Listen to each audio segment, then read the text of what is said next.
วัสดีครับวันนี้มาพบกับผมจอไดอะแล้วครับวันนี้ผมจะพาเพื่อนไปหวังแห่งที่แม่น้ำเมยนะครับผมเราจะไปหวังแห่งตรงแบบว่ามันเป็นทีเหลโพงครับน้ำไปลูกครับเราดูกันว่าวันนี้เราจะได้ปลาหรือเปล่าวันนี้ผมมากับ สวัสดีครับผมป๋าแม่คนเดินนะครับวันนี้จะมาหาปลาครับจะมาหวานแหงที่น้ำเมินนะครับปลาเล็กปลาใหญ่ไม่รู้นะครับคอยดูกันนะครับ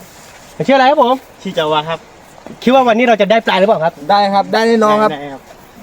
ได้ไม่ได้ต้องเราดูกันนะครับผม ได้ครับ ต้องดูกันนะครับผมเราดูกันนะครับเพื่อนๆเดี๋ยวเราจะลองวันแห่พร้อมๆกันนะครับผมวันนี้เอาแห่มา2 รางครับผม2 รางหรือว่า2 คันหรือว่า2 โคก ไม่แน่ใจนะเพื่อนๆ2 รางนี่มันเป็นไม้ไผ่หรือเปล่าเราก็ไม่รู้นะเราดูกันนะครับเพื่อนๆไปเราเตรียมกันแล้วก็เราจะวันแห่พร้อมๆกันเลยครับผมไปเลยครับผมได้ปลาแล้วก็กระโดดลงไปแล้วนะครับผมไปเราลงแห่กันเลยเพื่อนๆผมจะลงแบบว่าไกลๆหน่อยครับผม1 2 3ว้าวสวยมากเลยครับผมสวยมากเลยครับทุกคนสวยจัดกระมาบอกครับผมสวยจีสวยจัดแต่ไม่รู้ว่าน้ำมันลึกหรือเปล่านะครับเราจะลงไปจับดูนะครับผมว้าวน้ำเย็นจัดเพื่อนน้ำเย็นจัดอีกนิดเดียวโอ้ no โอ้น่าจะได้ปลานะไม่หรอกอ๋องานโคตรหล่อเล่นลาวเนี่ย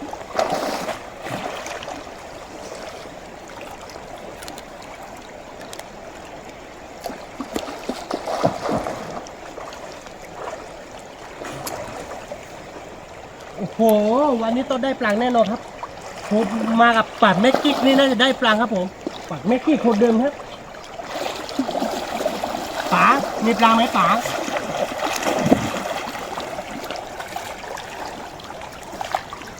โอ้ได้ปลาทุกคนได้ปลาได้ปลาแน่นอนครับผมว้าว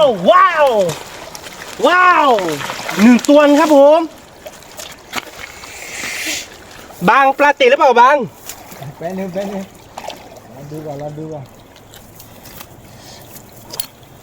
บางมันดุงนี่ได้ปลาตัวหนึ่งแล้วครับผมปลาอะไรครับเพื่อนรู้จักชื่อคอมเมนต์บอกนะครับผมว้าวปางได้ก้อนหินครับผมสวยงามมากๆเลยครับผม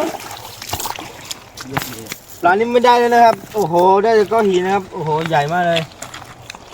นี่ทุกคนตัวแรกของเรามาแล้วครับผมเราว่าวันนี้เราน่าจะได้นะ ได้แน่นอน ก็ได้เพิ่มอีกแน่นอนใช่ไหมครับ แน่นอนต้องได้สักโลนึง โอ้ถ้าได้ลงมือนี่โอ้โหเพื่อนๆคือไม่อยากจะบอกไงบาวบอกว่าได้แน่นอนครับผมอันนี้บางแม่ครับไม่ได้อยู่ข้างใต้ใช่ไหม บันเหนือบ างเหนือ นี่ตัวแรกของเรามาแล้วผมเนี่ยทุกคน ใหญ่ไหมครับ เราได้1 ตัวแล้วทุกคนวันนี้ได้แน่นอนครับขนาดเล็บตรงนี่ได้อยู่แล้วเนี่ยตัวหนึ่งเราดูกันเรื่อยๆครับผม เนี่ยทุกคนไซส์โลนะทุกคน ใส่ลงครับเอาเลย1 2 3โอ้ทีนี้รับของเราไม่พลาดนะครับผมเอาเด็ดๆกี่ตึ้งเลย เด็ดๆ จักรบตึ้งอยู่เป็นร้อยสิ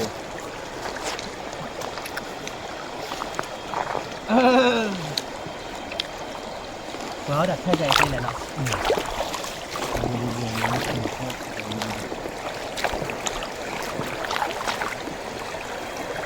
อ๋อมันก่อนมันหัวใจแล้วทิ้งน่าจะได้นะทุกคนไม่รู้จะได้กี่ตัวนะโอ้รอบนี้ไม่ได้สักตัวเลยเพื่อนดูของบางครับผมบางได้บ้างเนี่ย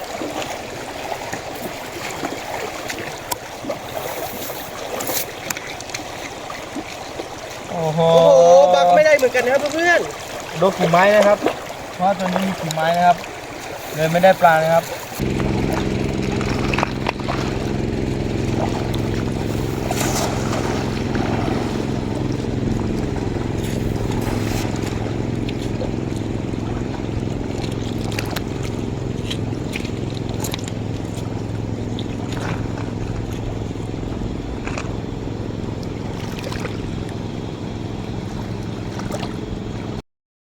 ตัวใหญ่ปะมาดูโอ้โหได้แล้วครับผมได้ปลายแล้วโอ้สองตัวครับผมสองตัวครับดูตรงนี้ได้2ตัวครับผม ไซส์โลนะครับ ใส่ลงครับผม 2 ตัวก็3 โลแล้ว นี่เพื่อนๆได้ตอนนี้ก็ได้3ตัวแล้วครับผม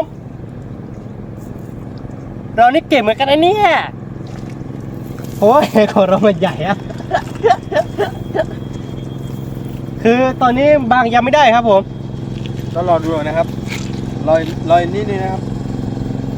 รออีกนิดนึงครับผมเดี๋ยวบางจะชมฝีมือครับผมเราดูกันนะครับเพื่อน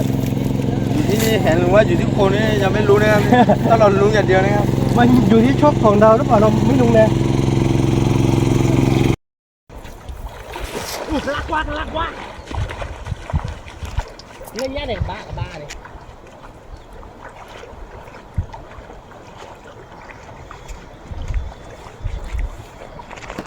อันเดียวเหรอ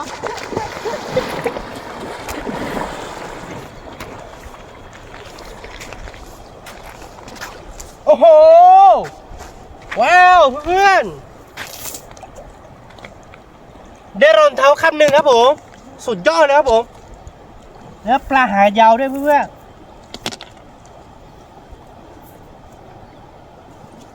ได้ปลาไหมจะว่างมีปลามันติหรือเปล่าเราดูนะเพื่อนเราดูจอวางหวานแหดีๆนะครับโหดูไปดูมาเหมือนบ้านไฟ100 ล้านขึ้นสวรรค์นะ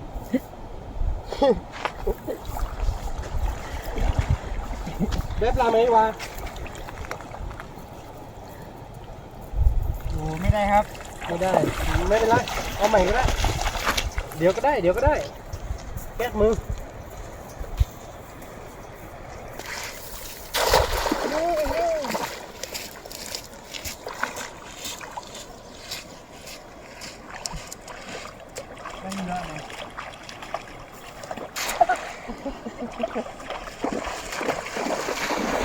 ก็พอนี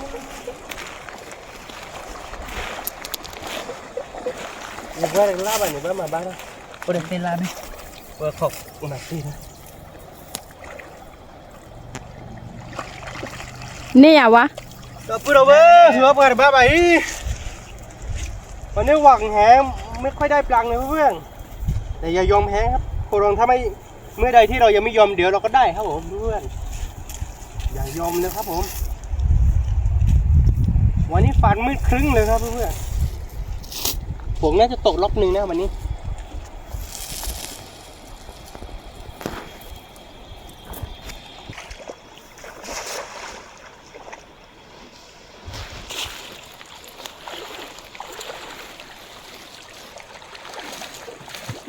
ไม่ได้ว้าตัวใหญ่ปันนีก็มีปันนีด้วยว้าวตัวนี้ไซส์2 โลนะครับ ปันนีครับผมปันนีไซส์ใหญ่ครับ ใส่2 โล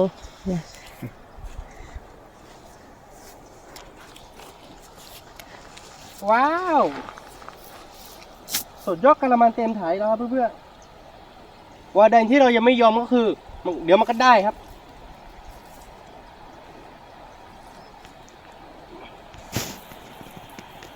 อย่ายอมแพ้ครับตราบใดที่ไม่หน้ามือยังไม่แห้งครับผม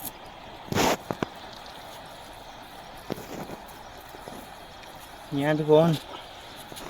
ตอนนี้4 กิโลนะใช่ไหม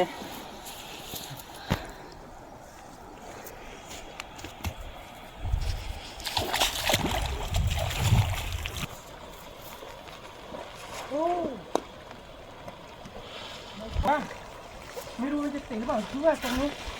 มันมีรักไม้มีอะไรเยอะแยะเลยไม่ไหวเลยโอ้โหทีนี้เรามาจะขัดไหมเนี่ยไม่ไหวเมื่อกี้ผมไม่น่าจะไล่ปลานะ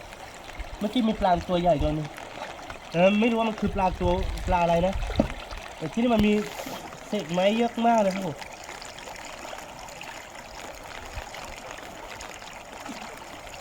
ปลาน่าจะไม่ติดนะเพราะมันมีเศษไม้เยอะเกินไป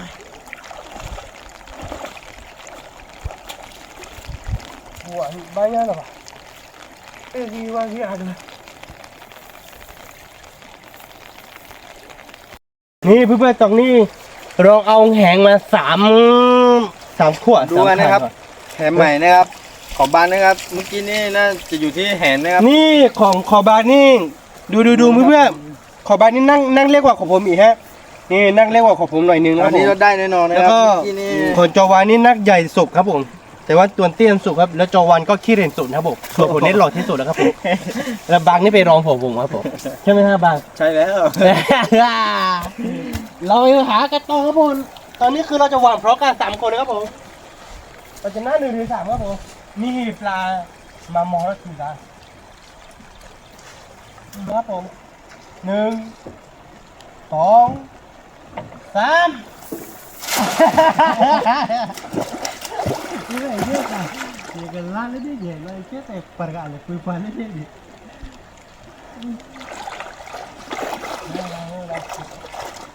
ก็ได้ปลาแน่นอนใครจะได้ปลาเยอะกว่ากันนะครับวายแหงที่เดียวกันนะครับโอ้จวันติดปลาบ้างโอ้ขอผมได้แน่นอนเพื่อนๆมาดูว้าวเยอะจัดเลยเพื่อนๆเยอะจัดขอบ้างติดกี่ตัวครับผมของผมได้ติดแน่นอนครับผมโอ้ของผมไม่ติดสักตัวเลยของจวาไม่ติดเราดูขอบางครับผมเราดูขอบางครับผมบางกับผมใครจะได้เยอะกว่ากันครับผมเพื่อนตอนนี้คือได้แน่นอนอยู่แล้วครับผมนี่เพื่อนๆโอ้เราได้ลอสเตอร์ด้วยครับเพื่อนๆลอสเตอร์เราได้ลอสเตอร์ตัวใหญ่ครับผมนี่ลอสเตอร์เราก็ได้ครับผม โอ้โห ขอบางได้กี่ตัวครับผม โอ้โหไม่ได้สักตัวเลย นี่แล้วสเต็กนี่มันมีไข่ครับทุกคนเดี๋ยวเราจะปล่อยให้มันขยายพันธุ์นะครับผมนี่ดูของผมครับผมนี่มาดูกันครับผมขอบาไม่ติดเหรอครับ ไม่ติดสักตัวเลย แต่ไม่เป็นไรเดี๋ยวแก้มือใหม่ก็ได้นี่ของผมครับผมปลา ไซส์โลนะครับ ปลากระด้งครับปลากระด้งครับยักษ์ก้อนแรงครับผม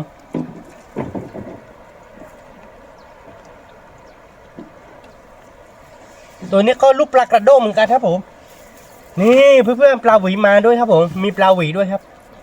ปลาหวีของเราก็มาครับผมเนี้ยสิได้4 ตัวเลยครับผมทุกคนรอบนี้ได้4 ตัวเลยครับผม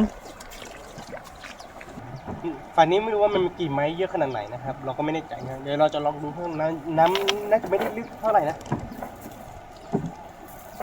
เอาทีนี้ผมจะวันแหกับบาง2 คนนะครับผมดูกันนะครับเพื่อนๆจาวากำลังตื้อรับปลาอยู่ครับผมอยากจะยาเราเซ็ตจอดรถนี่เห็นไหมยาแล้วเนี่ยเนาะตามลุยโอ้โหทุกคนมันจะติดปลาไหมเนี่ย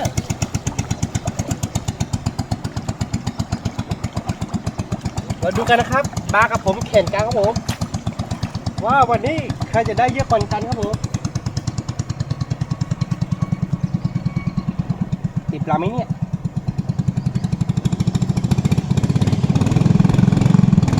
โอ้ทุกคนรอบนี้ไม่ได้ปลาเลยเพราะว่ามันติดไม้เยอะเกินไปครับ นี่ครับทุกคนปลาเยอะมากเลย เอาละครับทุกคนตอนนี้เรามาหว่างแหงที่ประเทศอียิปต์นะครับมาดูกันนะครับเราจะไปหว่างแหตรงพีระมิดครับผม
ว้าวผมได้ปลาครับทุกคนผมบอกว่าไม่ได้ปลาตรงไหนผมได้ปลาครับผมว้าว เราได้แล้วนะครับ มาดูกิน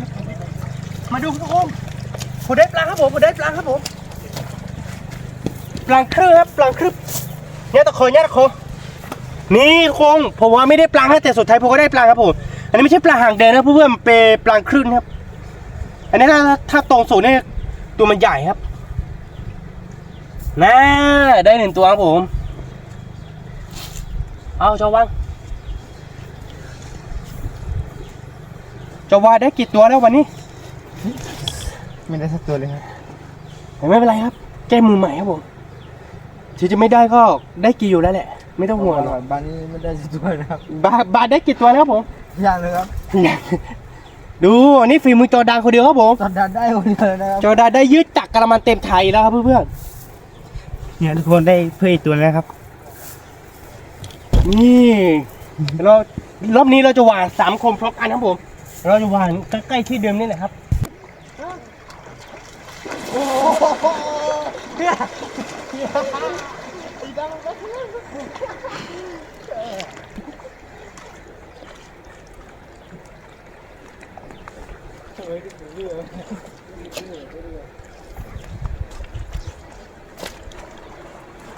โอ้ไม่ได้สักตัวเลยทุกคน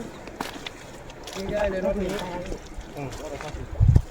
ไม่ได้เลยครับผมพอโจมาได้เก็บตัวเนี่ย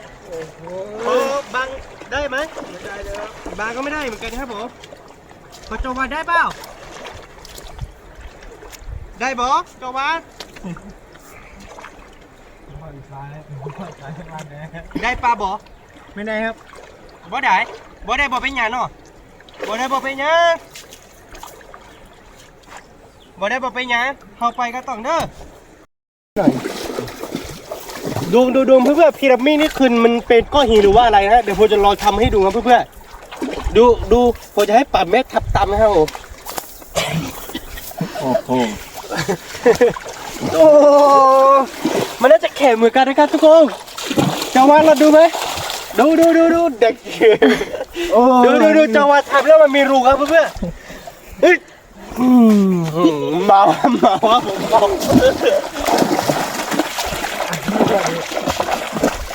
เมาครับผมแหมเหมือนกันนะเนี่ยดูเพื่อนปูมาอยู่บนต้นไม้ครับนี่สามารถที่แบบช่วยปูอ่อนเลยช่วยปูอ่อน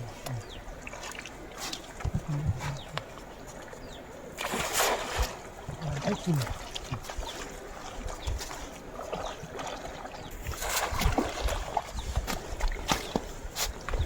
โอ้โหไม่โดนเลยทุกคนคือพวยามเมาไม่หายแล้วผม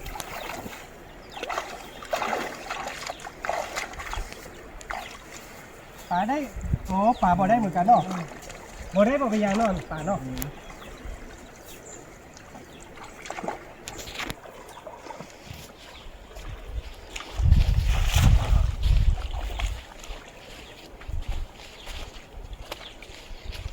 หล่อป้าผมว่าเรื่องนี้ผัดโดโบดิโนไม่เนาะว้า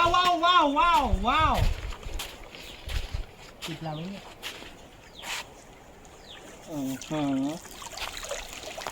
ก็ยังไม่ติดครับผม จมูกตาได้ ได้ นี่ ปลาตัวใหญ่แล้วทุกคนไม่ใช่ครับแต่ไม่เป็นไรครับเพื่อนเราไปหาใหม่ครับผมวันนี้ไม่รู้ว่าเราจะได้เยอะขนาดไหนครับผม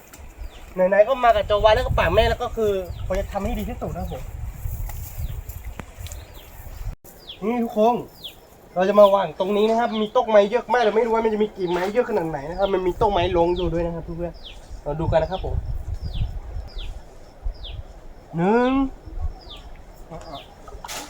ต้องพอวางก็คือ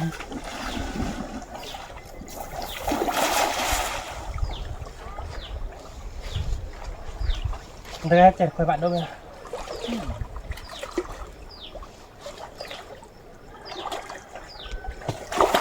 ไม่ได้ขนาดนี้ต้องมีชิ้นไม่ได้ต้องมีชิ้น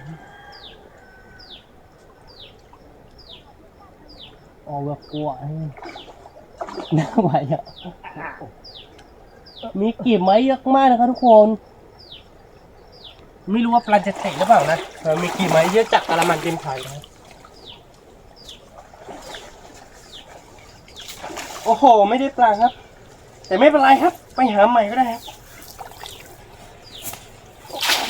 เพื่อนได้ไหมโอ้เพื่อนหมูป่าครับผมหมูป่าครับผมโอ้หมูป่าลอยน้ำครับหมูป่าเฮ้ยน่าจะตายนะเจะพอคว้าไปนะมันน่าจะตายเพื่อนหมูป่าเห็นไหมครับหมูป่าครับผม น่าจะไหลลงมากันน้ำนะครับ เพราะว่าแต่ก่อนที่น้ำขึ้นมันใหญ่มากนะครับ เห็นไหมครับหมูป่าครับเพื่อนคือหมูป่านี่เราไม่เอาครับเพื่อน เดี๋ยวไว้ก่อนครับเดี๋ยว รอหาปลาอย่างเดียวครับผมคือหมูป่าเราไม่เอาเราเป็นคนใจดีครับหมูป่านี่ทำไมมันไม่ขึ้นมาหายใจครับ ใช้ตัวน้ำตายนะครับ นี่เพื่อนที่แม่น้ำมือเขามันดำกระดับแบบว่าเขาจะเอาปลาตัวใหญ่ครับ ดูครับเพื่อนสวยงามมากเลยครับผมแต่ของเขาประตูยังไม่ลงครับ ถ้าประตูลงนี่แสดงว่าติดปลาตัวใหญ่แน่นอนครับ แต่ของเขาเราไม่เอาครับผมแม้จะติดเราไม่เอาครับผมเราจะหาปลาตัวเล็กกระต่องครับปลาตัวเล็กเนื้อก็อร่อยเหมือนกันนะเพื่อนคือแบบว่าเราหวานแหคือจะหวานแบบกว้างๆไม่ได้เพราะว่ามันมีต้นไม้เยอะจักกะละมังนะครับต้นไม้มาอยู่ตรงกลางเนี้ยจะบอกว่า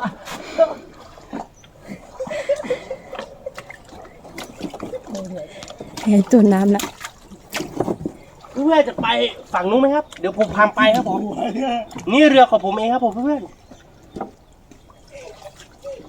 อยากเรียกอยากพี่คืนว่าอย่า ได้ปลาไหม ได้เพื่อนโอ้ได้ปลาอีกแล้วครับผมทุกคนนี้ทำไมเก่งจังเลยครับผมได้ปลาครับผมแต่เพราะว่าผมได้ปลาอีกแล้วป๋านี่ กระดานนี้ได้คนเดียวเลยนะครับ นี่นะครับทุกคน หลักคนนี้ได้คนเดียวนะครับ ผมได้ปลาแล้วครับผมปลาตัวใหญ่มากเลยครับผมดูครับทุกคนปลาตัวใหญ่ครับผมบางก็ยังไม่ได้เลยครับผม ยังไม่ได้เลยครับ นี่ผมได้อีกตัวหนึ่งครับผมวันนี้ผมได้ปลาเยอะจากโอ้เพื่อนลูกปลาเคสก็มาครับผมโอ้ลูกปลาเคสนะครับผมดูลูกปลาเคสเห็นไหมครับเพื่อนตัวเล็กจัดครับผมเพิ่งจะออกมาเมื่อวานนี้เองครับผมเพิ่งจะเอามาจากท้องแม่ครับผมเพราะว่าปลาเคสมันจะออกเป็นรูปแบบนี้ครับมันไม่ได้ออกเป็นไข่ครับผมที่จริงผมน่าจะได้ไปตัวใหญ่นะแต่ว่าเป็นตัวเล็กแบบนี้มันอร่อยเหมือนกันนะเพื่อนแต่คือเรายังไม่กินครับผมเราจะปล่อยให้มันโตนะครับเพื่อนนี่ปลาแคนจริงๆนะครับผมไม่ได้โกหกนะครับเพื่อน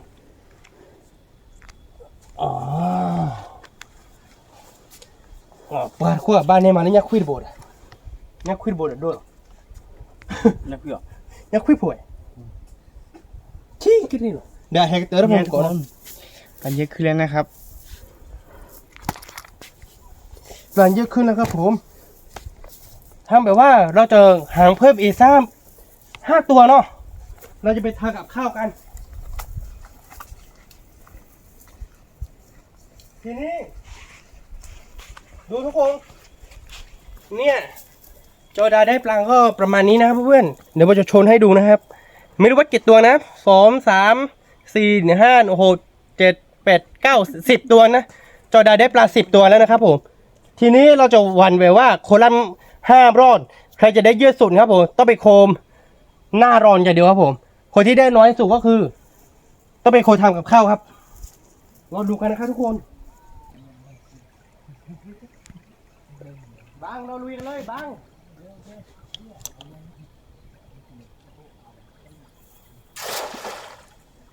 ตัวนี้มันมีกลิ่นไม้เยอะ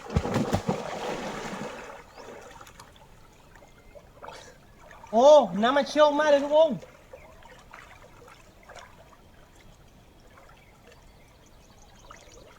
Fue que talón, ¿no? Bueno, fue lo que talones, me le jita todo el marco. Ser jugar con él.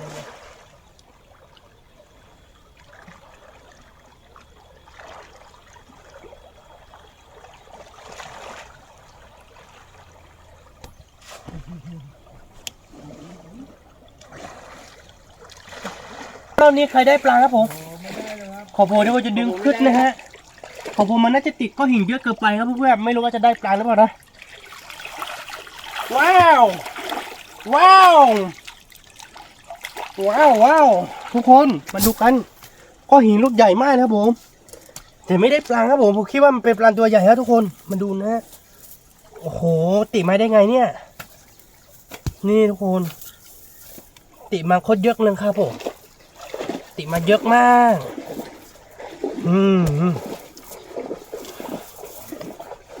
ตรงที่ผมหวังเห็นเมื่อกี้นี่ไม่ไหวครับเพื่อนมีกิ่งไม้เยอะเกินไปแล้วก็มีก้อนหินลูกใหญ่ครับ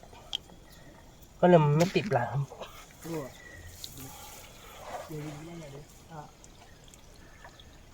ปลาได้ปลาไหมปัง 10 กว่ารอบเลยไม่ได้สักตัวเลย ปังอยู่ที่ฝีมือหรือเปล่า ได้ไหมเนี่ย ทำไงดีเนี่ยหาปลาไม่ได้นะทุกคนไม่ได้จอได้ปลาคนเดียว10 ตัวนะนี่ถ้าเขาไปไหนตัดเลยใช่คุยไปว่าแบบว่าตอนที่น้ำเลือดจากกระมังเต็มไถ่แล้วครับผมแม้แต่กระดาษถ้าช่วยเนาะถ้าช่วยเนาะถ้าช่วยดูต้อนเราหนึ่งนะเดี๋ยวกระดาษเล็กนิดหน่อยสวยนะครับรอบนี้นี่สวย สวยครับผมสวยครับผมผมบอกว่าสวยครับสวยจริงๆครับผม โอ้โหรู้จะได้ปลาแล้ว คิดว่าจะได้ปลาเรื่องนอกกีเวสเลยนี่ว้าวว้าวเจ้าว่าเล็กเลยคือประมาณเต้ดาวรู้ดิเดี๋ยวเราจะ โอเคนะยัง เขาอยากพูดอยู่ขอโทษกันแกรับบ้านวะเนี่ยดูเลยแหละแกรับบ้านตะวันอย่าบ้านฉันเนี่ยแบบสวยครับทุกคน สวยนะครับ ได้แต่กิ่งไม้นะครับ เพื่อนลอกเนี้ยว่าแห้งแบบว่ามาการสวยมากนะครับผมแต่ว่าเกือบจะดึงขึ้นมาไม่ได้ครับเพื่อนๆเยอะจัดครับผมดูเยอะจัดนะไม่ใช่ปลาครับเพื่อนๆเศษไม้เยอะมากแล้วผมดูติดปูตัวเดียวดูขอบปากฮะบางได้กี่ตัวบางสวยมากครับผมบาง ใบไม้กับกิ่งไม้นะครับ เต็มแล้วผมรอบนี้เนี่ยโอ้โหแต่ไม่เป็นไรครับแก้มือใหม่ครับผมเดี๋ยวเขาเอากิ่งไม้ออกก่อนนะครับนี่ทุกคนผมจะให้ลูกอีสังนครพนมวันแหงดูฮะโจวันครับผมผมจะลองดูว่าวันแหแล้วก็แหมันจะกลางขนาดไหนครับแต่น้ำชีคือผมไม่ได้สังเกตดูครับนี่นะครับมาดูคนอีสังนะผมเรียกว่าคนอีสานทุกคนนะแต่ว่าน้องคนนี้คือไอ้ลูกอีสานนะผมลูกอีสานขอดแท้งนะผมเราดูกันนะครับน้องอยู่ที่นครพนมครับรอบนี้คือเราดูกันนะครับสวยๆนะครับผมว้าว สวยนะครับ สวยครับผม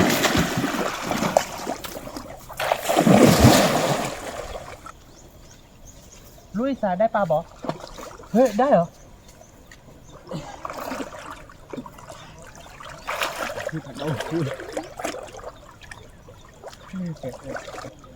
ทุกคนแขนมันติดไม้เยอะมากนะผมตรงนี้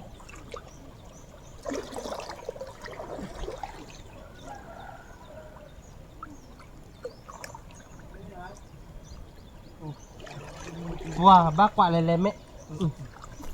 อย่าสั่นเลยจะขึ้นแม่พี่ดูบางได้ปันตัวใหญ่ปะ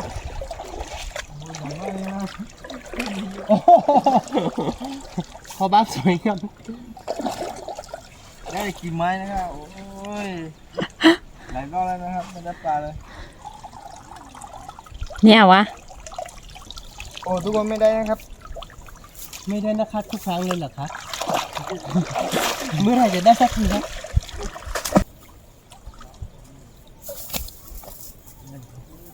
บ้านน้องโบป่ะไม่ได้เลยทุกคนเพื่อนนี้ไม่น่ามือครับเราไม่ค่อยได้เลยครับผมเดี๋ยวเราจะไปหางแบบว่าตอนที่น้ำขึ้นแล้วก็น้ำลงเราจะไปวางตรงที่น้ำขันอยู่ครับผมเพื่อน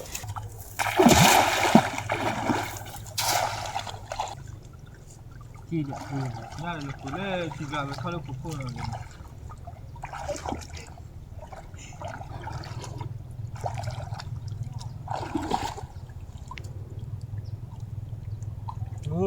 ตรงนั้นน้ำท่วมหนักหน้าเลยเพื่อนๆเรือน้ำลงเยอะนะเรือน้ำครับนี่คือโอ้ทุกคนโอ้ได้กบตัวนึงครับผม ตัวใหญ่นะครับ เกือบจะลุกนะครับผมตัวใหญ่มากเลยครับสาย2 โลครับผมเกือบมันจะลุกนะครับผมทุกคนนี่ผมได้กบครับผมกระเพาะได้กบไหมกระเพาะ ได้แต่ปู บางได้กบไหมบาง ได้ ได้กบเหรอ ได้ครับตัวใหญ่มากเลย นี่บางได้ตัวหนึ่งคนบางก็ได้เหมือนกันนะฮะ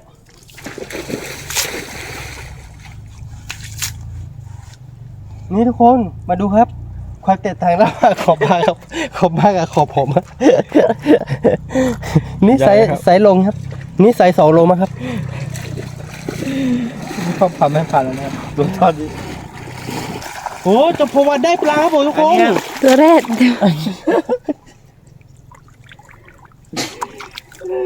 จะพอวันได้ปลาตัวแรกครับทุกคนหลุดไปแล้วครับว้าจะซื้อได้เด็ดทุกคนดูบาได้กบตัวใหญ่ครับทีนี้โอ้โหไม่ธรรมดาเหมือนกันนะเนี่ยนี่บ้านชมฝีมือแล้วครับผมดูทุกคน ตัวนี้นะครับใหญ่นะครับ เหลือแต่จอวายยังไม่ได้อะไรเลยครับผมทุกคน นี่ครับ เรียบรันตัวเดียวหลุดไปแล้วครับ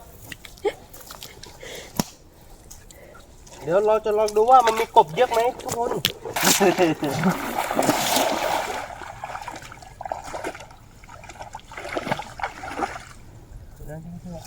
เอากบตัวใหญ่เลยนะว่านะ ไซส์4 โล ลงเลยวาง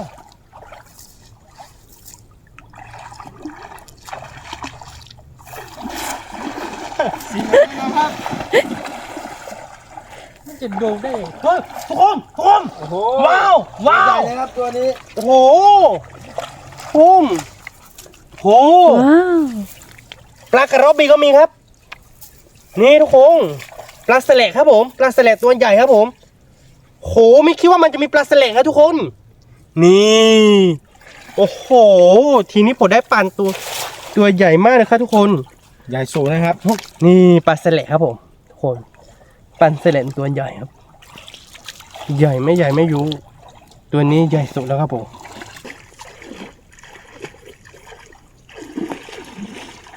บางมีอะไรมาติดไหมไม่บาง โอ้โห บางดูแบบว่าสลงนะครับทุกคน ไม่มีเลยนะครับรอบนี้ เนี่ยครับปลาบูเนี่ยบูเนี่ยมันใหญ่แล้วครับปลาทุกคน เนี่ย แม่แกบักวันเนี่ยดีใหญ่มากฉีดเลยว่ะ เจอบ้าง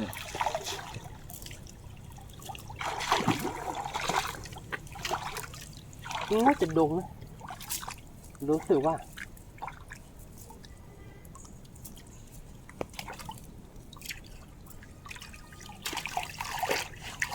หรือว่าไม่ดงอ๋อดงปูครับทุกคนรอบนี้ผมได้ปูครับ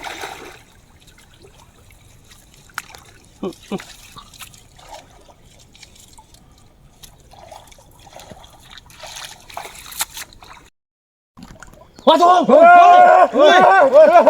ตัวใหญ่มาก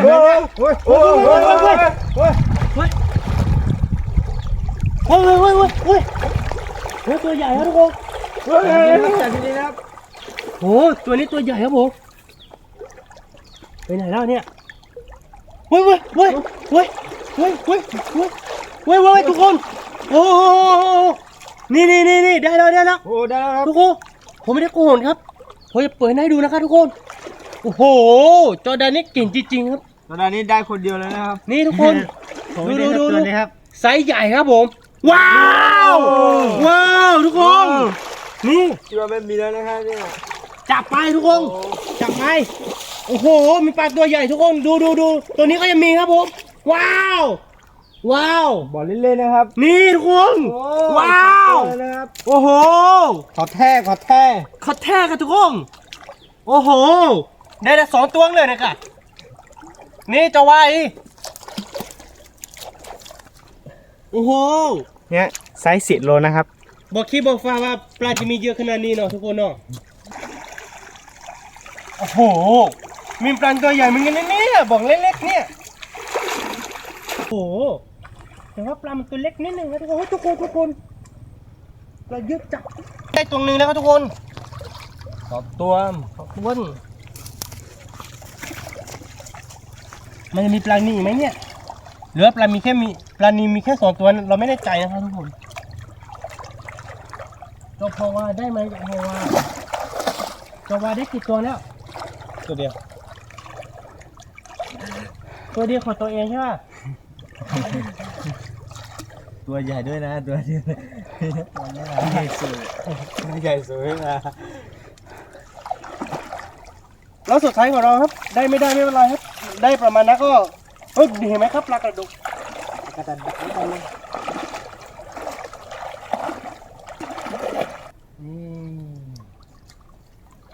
ไม่รู้ว่าฝ่ายนี้ขึ้นมาใช่เลยครับผม ปากโดดนะครับ ฝีมือล้วนๆครับผม ล้วนเลยนะครับ นี่ก็ได้ครับทุกคนนี่มีทับปูมีทับปลาครับผมนี่ทุกคน อืม นี่ทุกคนไปไหนแล้วเนี่ยเฮ้ยอะไร โอ้ตัวนี้นะครับปูเยอะมากเลยนะครับโอ้โห10-20 ตัวเลยนะครับนี่โอ้โห บีดีตีปีม้าคือ นี่สุดๆเลยนะครับ kecil lah kedali.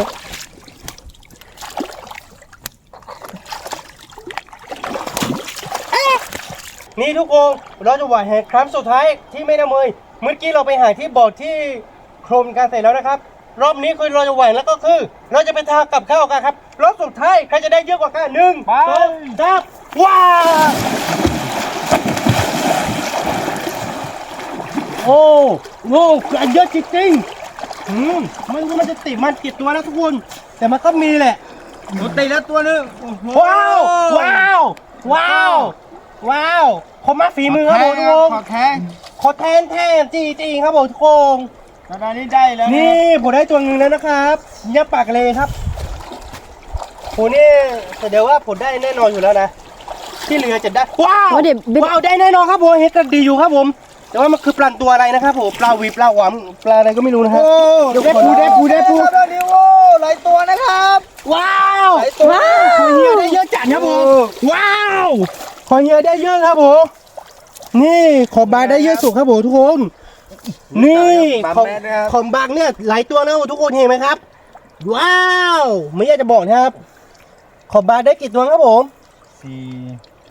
5 6นี่1 2 3 3 ตัว6 ตัวเฮียงนี่ทุกคนปลาอะไรครับผมปลาแสวงหรือเปล่าครับทุกคนปลาแสวงไม่น่ามือก็มีเหมือนกันนะเนี่ยใช่ปลาแสวงหรือเปล่านะ Cobaได้ไหม coba จาวาได้ปู1 ตัวครับผม ตัวใหญ่ คนอื่นเอาปลาจาวาเอาปูครับผมจาวาเป็นคนชอบปูอยู่แล้วครับผม เขาเหยียบปูเลยครับ นี่ทุกคนขอผม2 ตัวขอผมกี่ตัวดีนะครับเราดูกันนะครับทุกคนเฮมกระดิกอยู่โอ้ปลาหวิงครับผมปลาหวิงก็มีเหมือนกันนะเนี่ยโอ้คนบางก็ได้ปลาหวิงตัวหนึ่งครับผมนี่ปลากระโดนทุกคนปลากระโดนโอ้ลูกปลากระโดนยศจัดลูกปลากระโดนเนาะ ปากโดน เนี่ยก็เลยเนี่ยซีโร่ในปลาหวิงคนนี่เฮียได้เยอะครับผมเฮียเอารอบนึงนี่โหบางนี่เอารอบนึงนี่ได้เยอะจัดครับผมทุกคนผมได้3 ตัวบางได้6 ตัวแล้วครับผมทุกคนขอล้างแหกก่อนนะครับล้างแหแล้วก็เราจะไปทากับข้าวกันครับทุกคน ขอแท่ง เพื่อนได้ปลาเยอะจักกระมังเต็มถ่ายแล้วครับผม ขอแท่งนะครับขอแท่ง วันนี้ได้ปลาเยอะครับผมทุกคนมาดูกัน ห นะ ลาย ค ตัว รั นะครับ บวันนี้นี่หลายสายพันธุ์นะครับปลูกก็มีนะครับโอ้โหนี่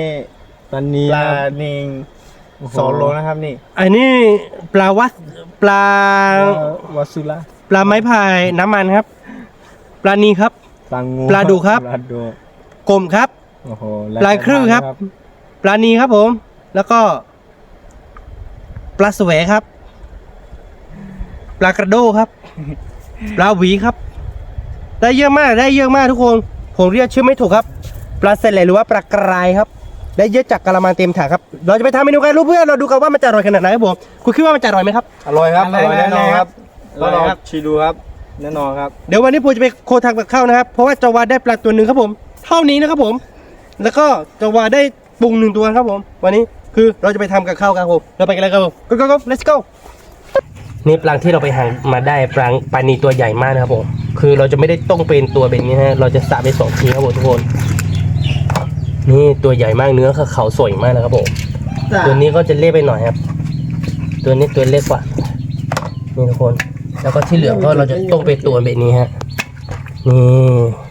ได้ปลาเยอะมากนะครับวันนี้ นี่เพื่อนเกิดจะเต็มกระทะนี่จังนะผมนี่ทุกคนเราใส่ปลาแล้วก็ได้กบด้วยครับผมได้ปลาดุได้ปลาเยอะมากเลยแล้วตอนนี้ใส่กระเทียมแล้วก็ใส่ตะไคร้แล้วก็ใส่กระเทียมครับผมแล้วก็หอมแดงครับผมแล้วก็เราจะใส่พริกสดแล้วทุกคนตอนนี้ลองใส่เครื่องปรุงเสร็จแล้วนะครับผมใส่ใบขมิ้นแล้วก็หอมแดงแล้วก็กระเทียมแล้วก็ตะไคร้ครับผมมีทั้งปูทั้งปลามีทั้งกบครับเพื่อนคือตรงนี้เราจะไปทำกินกันครับให้จาวานจุดไฟให้เรานะครับผมจาวานจุดไฟติดแล้วครับเราจะไปทำกับข้าวกันครับผมนี่เพื่อนๆที่เราทำกับข้าวดูครับดูผักปุ่งของบางแม่ครับดูครับเพื่อนๆใช้เป็นง่ายๆครับไม่ต้องใช้อะไรบางนะครับผมนี่เพื่อนๆรถเข็นข้างนะครับผมเห็นไหมครับมันเป็นที่กับบางลมครับผมสุดยอดนะครับผมเพื่อนๆเราทำกับข้าวครับเราดูกันว่ามันจะอร่อยขนาดไหนครับผมนี่ที่เก็บของต่างๆเกี่ยวกับของปรุงต่างๆครับผมเพื่อนๆสุดยอดนะครับผมเราดูสักครู่นะครับเพื่อนๆรอสักครู่นะครับผมเราจะกินแบบว่าอร่อยๆครับผมนี่ครับเพื่อนๆปลาที่เราไปหามาได้มันสุกแล้วครับผมแต่กระทะมีจางของเราตรงนี้หูใกล้จะขักนะครับทุกคนดูครับหน้าตามันน่ากินขนาดไหนครับผมทุกคนหอมสดชื่นกระมังเต็มถ่ายแล้วครับทุกคนแล้วว่าเราจะกินข้าวกันนะครับเพื่อนๆตอนนี้ก็คือมีไก่เยอะมากนะครับผมนี่หน้าตาน่ากินไหมครับจาวาไปล้างจานแล้วครับผมจาวาไปล้างจานแล้วก็คือเราจะกินกันแบบว่าอร่อยแล้วครับผมทุกคนปลาที่เราหามาได้ครับผมวันนี้มีน้ำพริกปลาล้างด้วยครับวันนี้โคตรจะอร่อยน่าดูนะครับนี่ลอกกีดุงครับผม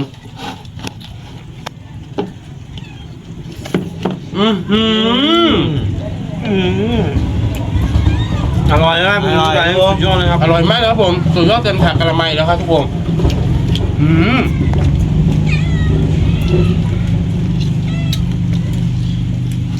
อร่อยมากครับบาง อร่อยครับอร่อยสุดๆครับกินข้าวเลยทำข้าวครับ แซ่บเหรอ ใช่ครับกับปลาแม่น้ำเมยนะครับทำข้าวครับ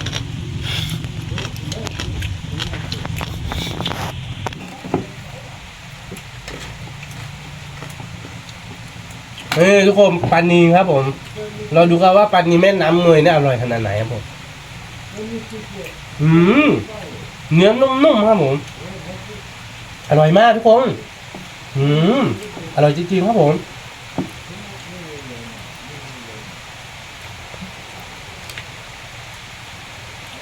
ทำตัวแล้วครับผมอร่อยมากครับผม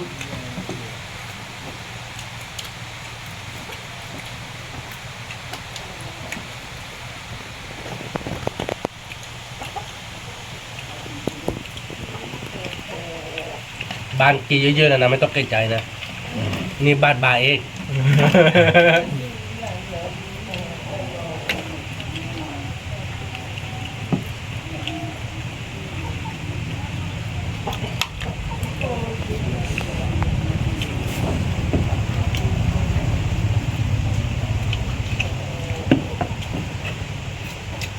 ทุกคนมากินด้วยกันไหมครับ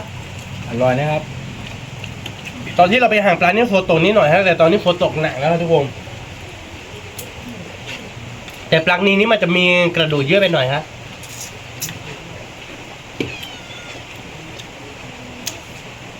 นี่เพื่อนๆเราจะลองกินดูนะครับปลาเขาครับผมดูปลาเขามีเยอะไหม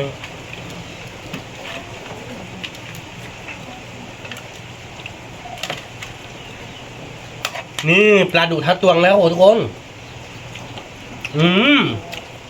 ปลาดุกนี่หวานครับ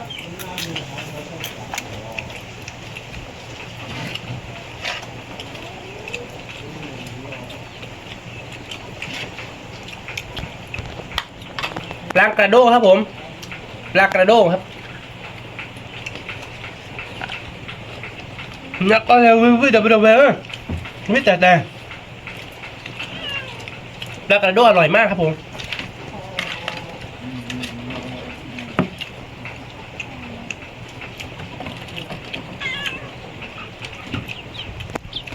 ส่วนตัวนี้เป็นปลาหวีครับปลาหวีนี่มันจะมีก้านเยอะหน่อยนะทุกคนเวลากินก็ระมัดระวังกระดูกด้วยนะครับ ตัวเล่นเป็นกระดูกอ่อนนะครับเคี้ยวง่าย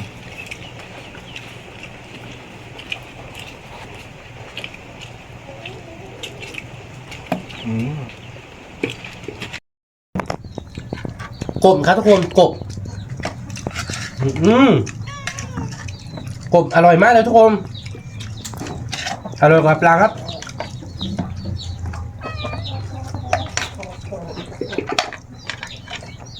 วันนี้เรามาทานกับข้าวที่บ้านขอบางครับ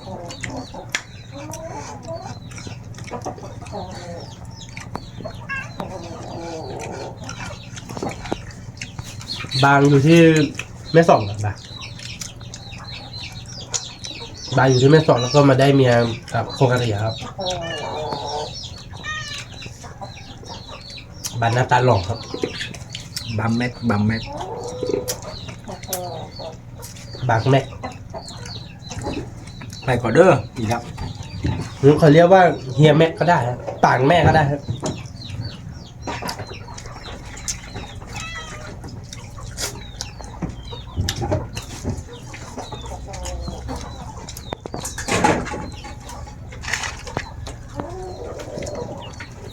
แล้วพี่ปานรักคนเฮียแม็กนี่อร่อยมากนะทุกคนเฮียแม็กทำเองเหรอ ทานเองครับผม ฝีมือไม่ธรรมดานะ พอถ้าขายได้ไหมครับ ได้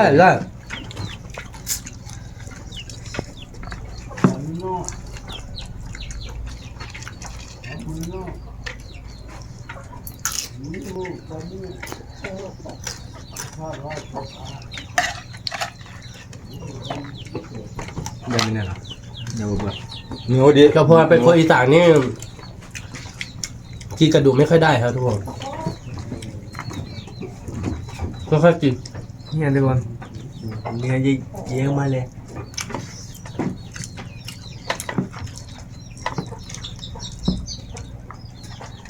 แกโคมเป็นคนอีสานอ่ะเยอะมากเลยใช่ภาษาอีสานหรือเปล่าเนี่ย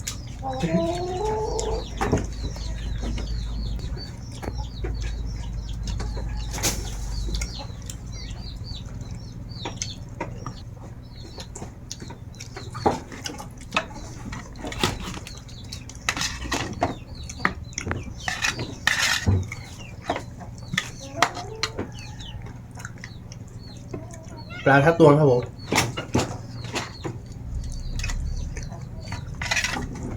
ปูทั้งตัวนะครับ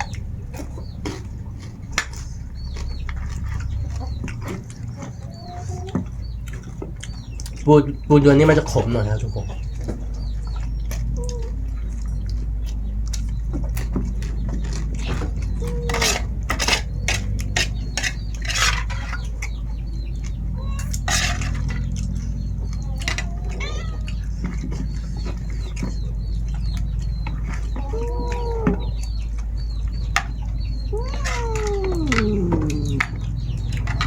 นี่ทุกคนปลากระด้งครับ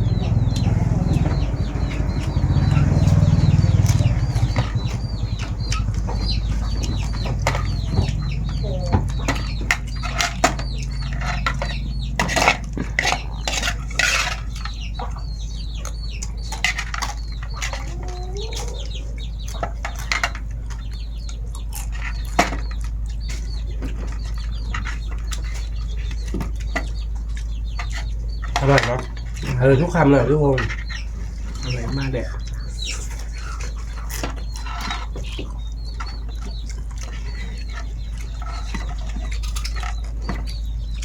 โมราคาเนื้อจะพริ้งครับ เอาละครับทุกคนตอนนี้เรากินข้าวเสร็จกันแล้วครับผมกับข้าวของเราก็หมดแล้วครับผม อร่อยมากเลยนะครับ อร่อยมากนะครับผม กินจุ่มหมดแล้วนะครับสาม ค ครับ นนี่ไม่เหลือเลยนะครับไม่เหลือสักตัวเลย เหลือแต่พริกนะครับพริกนี่ไม่ไหวนะครับ เรื่องแต่น้ำพริกปลาล่างครับผมที่กับข้าวที่เราไปหามาได้เรากินหมดแล้วครับผมสำหรับคลิปนี้ก็คงไม่มีอะไรมากครับเพื่อนๆถ้าชอบใจคลิปของเราก็อย่าลืมกดไลค์กดแชร์ให้เพื่อนๆดูครับผม กดไลค์กดแชร์ด้วยนะครับ ครับผมและที่สำคัญอย่าลืมกดติดตามช่องของเราด้วยนะครับผมเพื่อนๆเจอกันคลิปวันหน้าครับผมสวัสดีครับ ครับ